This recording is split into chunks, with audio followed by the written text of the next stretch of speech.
आज के इस सेशन में हम आपसे मिलेंगे ब्लड के बारे में। ब्लड क्या है, ब्लड में क्या क्या चीज़ें होती हैं और उनके क्या फंक्शन होते हैं और मुख्य कंपोनेंट कौन कौन से हैं, इसके बारे में आज हम जानेंगे। अगर हम ब्लड की डेफिनेशन की बात करें तो एक तरह का ये है तो कनेक्टिव टिश्यू। क्या है? कनेक्टिव टिश्यू, बट लिक्विड के रूप में है, इसलिए हम कहेंगे flood connective tissue. Flood connective tissue. तो ब्लड के डेफिनेशन में अगर आप लिखें तो स्पेशलाइज्ड ब्लड कनेक्टिव टिश्यूज के रूप में हम डेफिनेशन मेंशन कर सकते हैं। अब स्पेशल क्यों है? क्योंकि इसमें हमें कुछ खास चीजें नहीं देखने को मिलती। कौन कौन सी चीजें? कोलाजन, जो कि हार्डनेस प्रोवाइड करती हैं, स्ट्रांग बनाती हैं मसल्स को, मसल्स फाइबर को, कनेक्टिव टिश्यूज को। और क्या होंगी? और इलास्टिन। इलास्टिन, ये दो तरह के जो होती हैं प्रोटीन फाइबर देखने को नहीं मिलती हैं। ये प्रोटीन फाइबर देखने को नहीं मिलेंगी, एब्सेंट होंगी, और इसलिए हम इसे क्या कहते हैं? Specialized fluid connective tissues. Blood, अगर ब्लड की स्टडी की बात करें तो ब्लड की स्टडी को हम क्या कहते हैं? हीमेटोलॉजी। हीमेटोलॉजी, ब्लड की स्टडी को हम हेमेटोलॉजी कहते हैं। और नेक्स्ट पॉइंट, ब्लड में क्या हम देख सकते हैं? ब्लड का कलर जो होता है वो कलर रेड कलर का होता है। रेड होता है। रेड क्यों होता है? क्योंकि स्पेशल टाइप के पिगमेंट पाए जाते हैं। पिगमेंट पाए जाते हैं और ये पिगमेंट क्या है? हीमोग्लोबिन। हीमोग्लोबिन स्पेशल टाइप के पिगमेंट होते हैं, जिसकी वजह से ये ब्लड का कलर आपका रेड देखने को मिलेगा। और हीमोग्लोबिन एक तरह का है तो प्रोटीन, और दो शब्द से मिलकर बना है। अगर इसके अध्ययन की बात करें तो हीम, हीम और प्लस ग्लोबिन। ग्लोबिन मीन्स होता है प्रोटीन, एक तरह का ये प्रोटीन है, यानी कि ग्लोबिन प्रोटीन भी आपको मिलेगा ब्लड में। और हीम का मतलब होता है आयरन। हीम का मतलब है आयरन, और आयरन इस प्रोटीन में मिला हुआ है और इसीलिए इसे हम हीमोग्लोबिन कहते हैं। थोड़ा सा और डीपली अगर देखते हैं तो ये जो आयरन है, आयरन, ये आयरन आपके 4 देखने को मिलेंगे, और ये आपके मैग्नीशियम से जुड़े हुए होंगे। तो कुछ इस तरह से हीमोग्लोबिन के स्ट्रक्चर्स की अगर हम बात करते हैं तो देखने को मिलता है।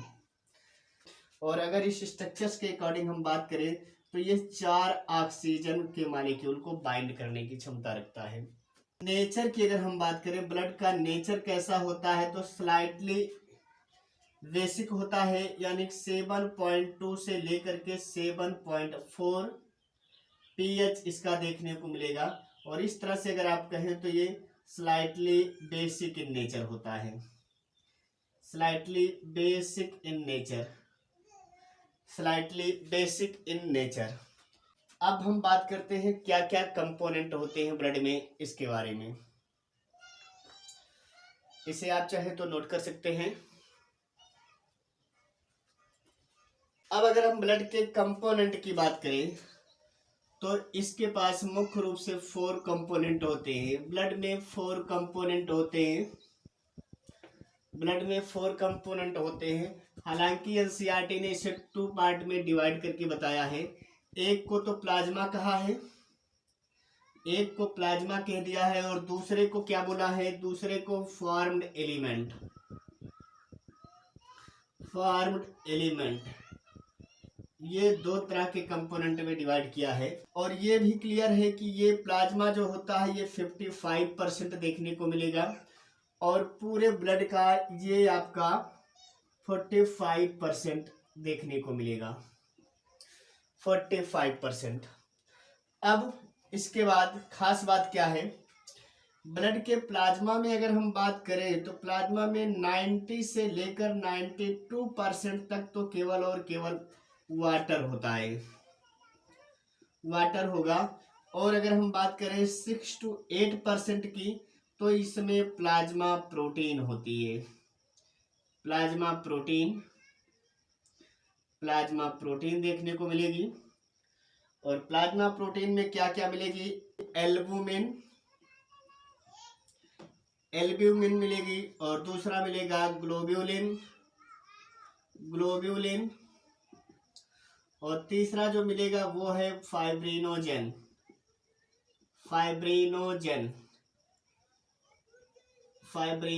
ये 3 तरह के आपके पास प्लाज्मा प्रोटीन मिलेंगे, और 6 to 8% मिलेगा। एक बात और ध्यान करें, अगर हमारे पूरे होल बॉडी की बात करें, तो पूरे होल बॉडी में जो ब्लड का हमारे पास रेशियो है वो 5 to 6 लीटर एक एवरेज रेशियो बताता है। और ये कितना होता है? आपके पूरे बॉडी वेट का लगभग 6 to 8% ऑफ बॉडी वेट। जितना आपके बॉडी का वेट होता है उसका लगभग 6 to 8% आपके बॉडी का आपका ब्लड होता है, 5 to 6 लीटर। तो थोड़ा सा इनके काम के भी बारे में जानेंगे। एल्बुमिन क्या है? एल्बुमिन की अगर हम बात करें, तो एल्बुमिन आपका एक तरह सा क्या काम करता है? ये ब्लड के कोलाइडल ऑस्मोटिक प्रेशर को बनाए रखता है।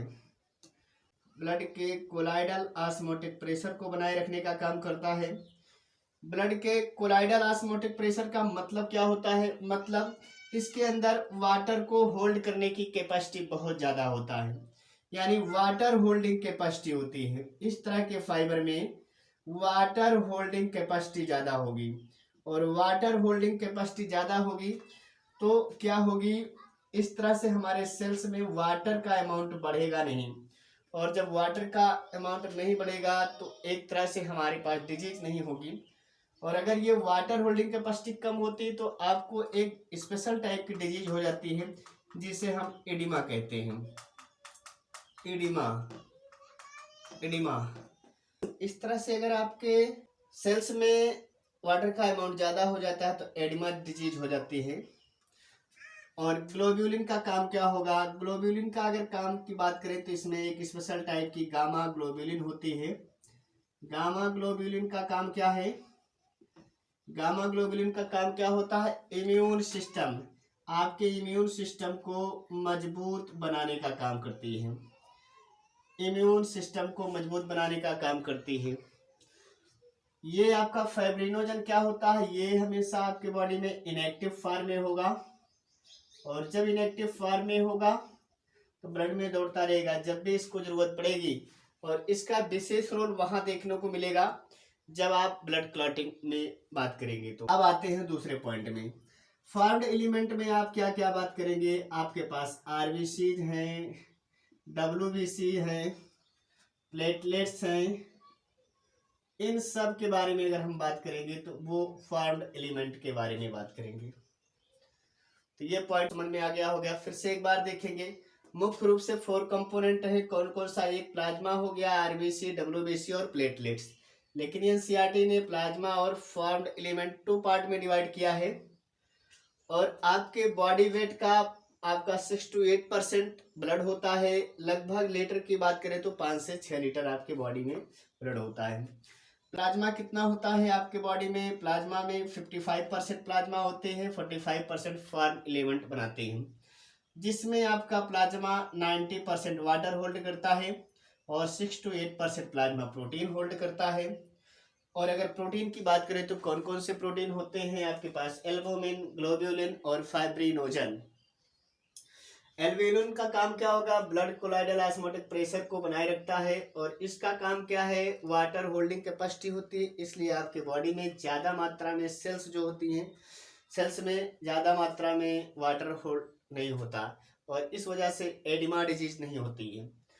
ग्लोब्यूलिन का काम क्या होगा? इम्यून सिस्टम से होगा, गामा ग्लोब्यूलिन होगी। और इसकी अगर उत्पत्ति की बात करें तो सारे के सारे प्रोटीन जो बनते हैं वो लीवर में बनते हैं, लेकिन ये लिम्फॉइड ऑर्गन में बनता है। लिम्फॉइड ऑर्गन में बनता है। फाइब्रिनोजन इनएक्टिव फॉर्म में होता है आपके ब्लड में, जब भी जरूरत पड़ती है ब्लड क्लॉटिंग में इसका विशेष रोल होता है। नेक्स्ट बात करेंगे हम आरबीसी के बारे में। आरबीसी जिसे हम कहते हैं रेड ब्लड सेल्स या red blood corpuscles, red blood cells या रेड ब्लड कार्पसेल्स।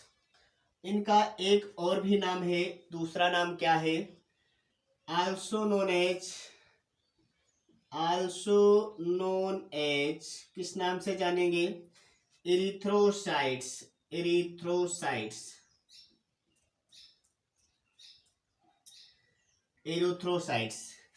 एरिथ्रोसाइट्स के नाम से जानेंगे। अगर आपने बॉडी में बात करें तो इनका अमाउंट 2 to 3 मिलियंस होता है। रेड ब्लड सेल्स जो होती हैं हमारी बॉडी में 2 to 3 मिलियंस होती हैं।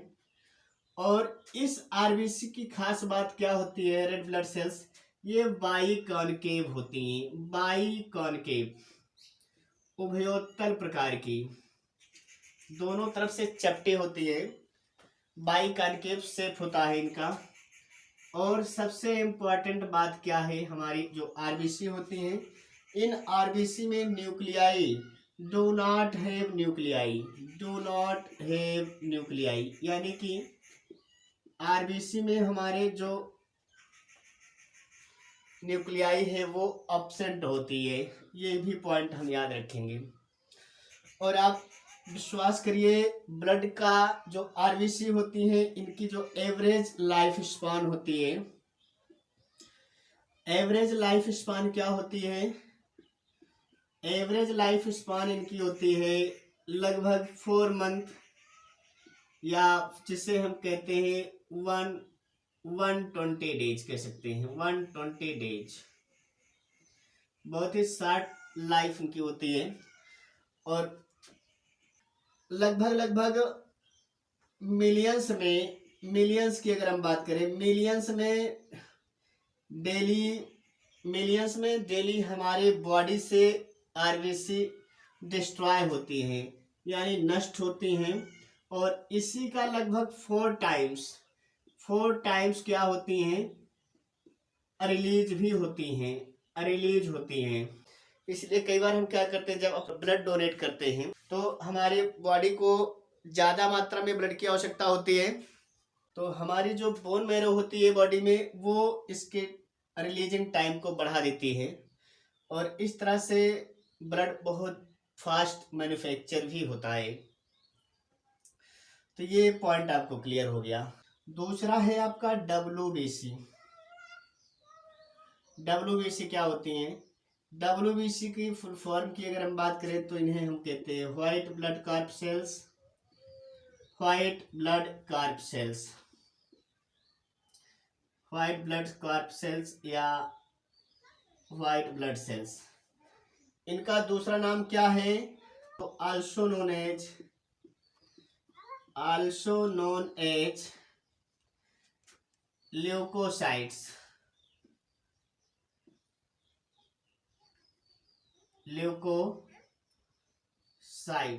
ल्यूकोसाइट्स। और मुख्य काम क्या है इनका, फंक्शंस की अगर हम बात करें तो फंक्शन क्या होता है, इम्यून सिस्टम को बनाए रखना। मुख्य काम क्या होगा, इम्यून सिस्टम को बनाए रखना, क्योंकि इनके पास ये क्षमता होती है, एक स्पेशल टाइप का केमिकल रिलीज करती हैं, स्पेशल केमिकल रिलीज करती हैं जिसे हम कहते हैं एंटीबॉडी। और ये एंटीबॉडी क्या काम करती है, हमारे बॉडी में कोई भी अगर माइक्रोबियल इन्फेक्शन होता है या वायरल इन्फेक्शन होता है तो उसके विरोध में एज ए सोल्जर का काम करती हैं। कैसा काम करती हैं, एज ए सोल्जर।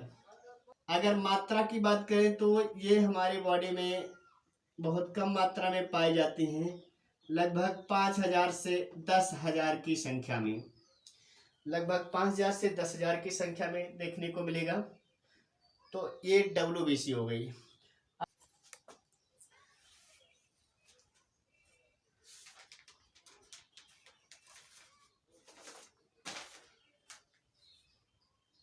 तीसरा है प्लेटलेट्स। प्लेटलेट्स का क्या काम है?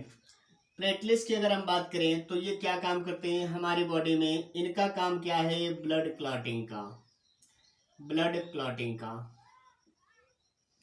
ब्लड को क्लॉट करना, यानी कहीं पर भी अगर हमें चोट लग जाती है, इंजरी हो जाती है, तो ब्लड क्लॉटिंग का काम इनका होता है। अब ब्लड क्लॉटिंग कैसे करते हैं इसके बारे में हम बात करेंगे नेक्स्ट वीडियो में। आज के सेशन में बस इतना ही, तब तक के लिए बेस्ट ऑफ लक।